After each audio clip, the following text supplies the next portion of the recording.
Well,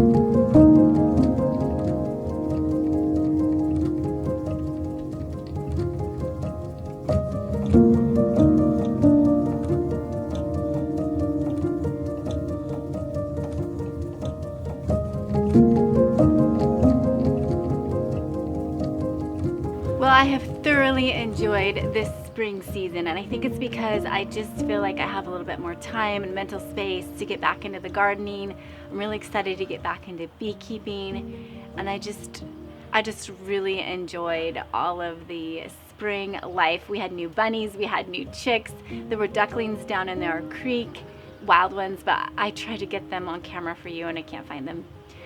But just all of that beauty and sweetness and new life just was so good for my soul this year. I almost don't want to let go of that, but we're moving into summer, so I am thinking about some refreshing around the house.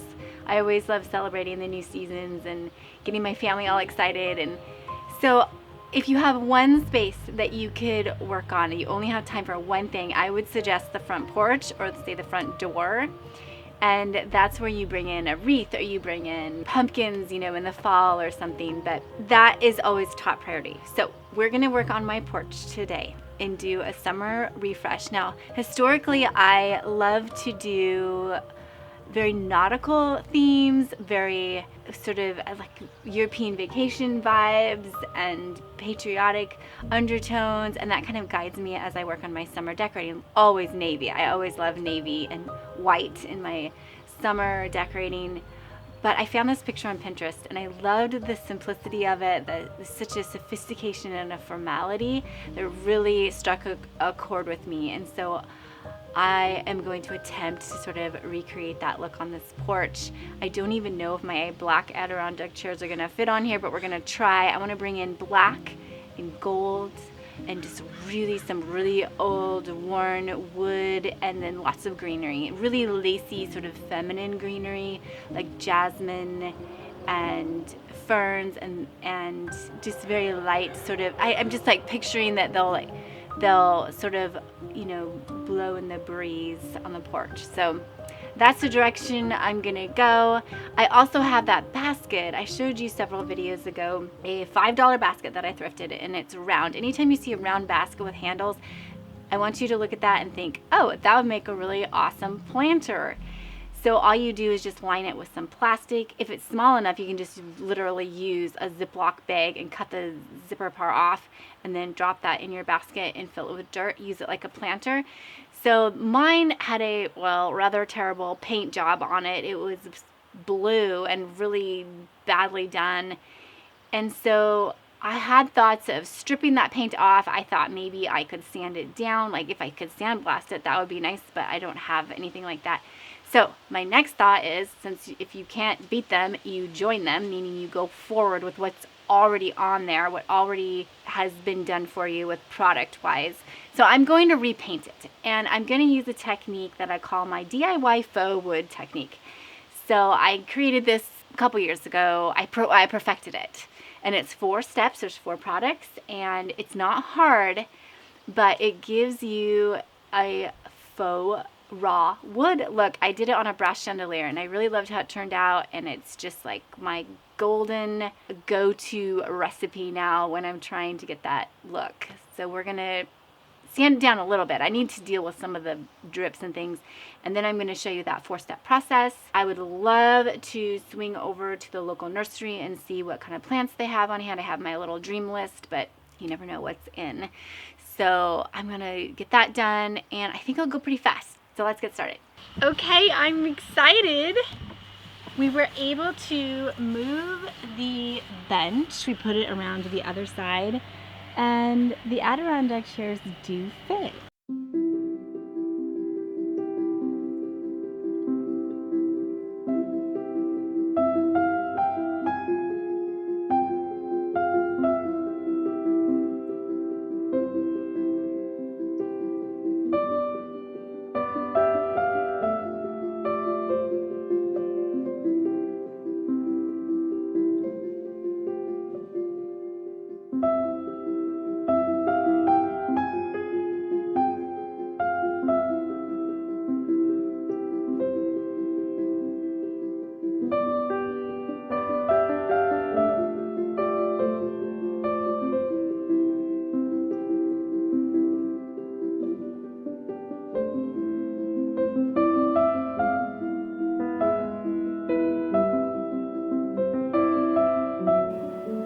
Yeah, that already looks so much better. Whew, okay, that's the first step. That will dramatically change the piece that you're working on. So while that's drying, I'm gonna touch up some of the black on these Adirondack chairs.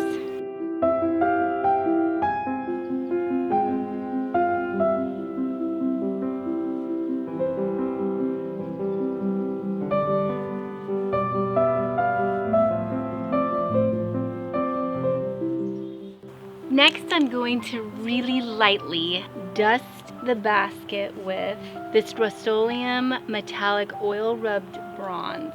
It's so light that you actually could just spray it into the wind and let it dust over everything. Just want tiny little specks.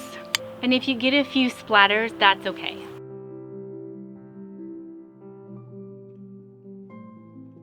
We're just starting to build the layers of character here.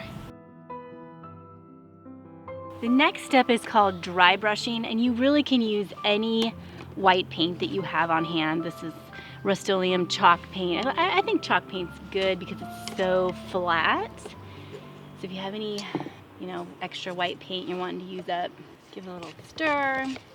And I'm just gonna use a chip brush. I kind of like how cheap they are and kind of frayed.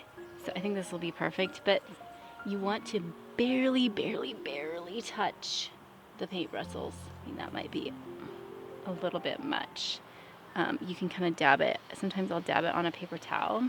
And then you come over and we're just going to very lightly, hardly touch it. Oh, I still feel like I have a lot. You can keep wiping it off if you want, but you're just gonna, very gently just put a little bit of white. And don't worry, it's not gonna stay this bright. That's a little much what I did right there. Let's see. If you wanna make these little X's, just kind of like get your wrist going and make X's. Back and forth. Just creating more character. It's not as easy to see on a basket, but you can really see this on a piece of furniture. Back and forth, draw X's. And a little bit goes a long way. It's not gonna stay this bright. We're gonna come back as the final step with a dark wax and turn all of that to a tan color. The last step is where we take furniture wax. My favorite is Annie Sloan, and this is the dark. And we're going to just brush all of it and we'll be done. I teach more about DIY products and techniques, things like this, in my Elite Decorating Academy, and I really combine the professional interior design schooling with the DIY world. And I love that because what it does is it closes the gap for any budget. I mean, it's one thing to go, you can go out and spend $80 on a basket like this, or you can spend $5 and keep going and get the same look. It's wherever you're at in life, and that's important for women to understand. All right, we are done. It's just a little bit sticky. I'm gonna let this cure for about an hour. Meanwhile, I'm gonna head over to the local nursery and I'm gonna see what we can find.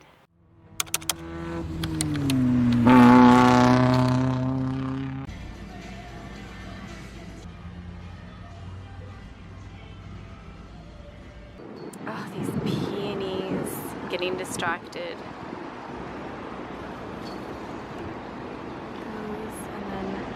I think those are jasmine topiaries back there. Let's go look at those.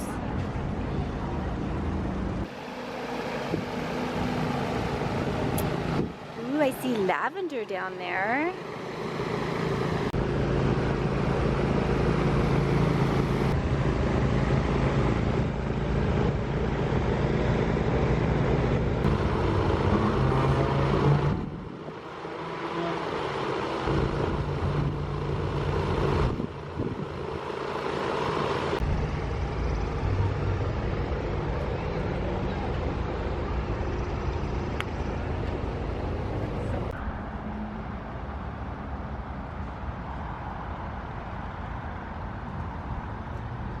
Okay, I think we have enough to get started.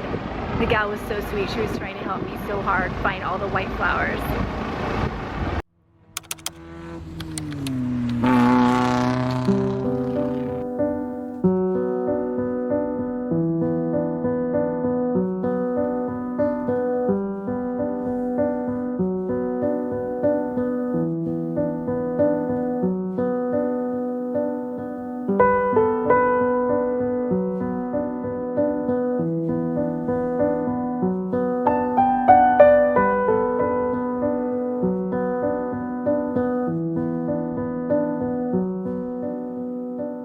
you.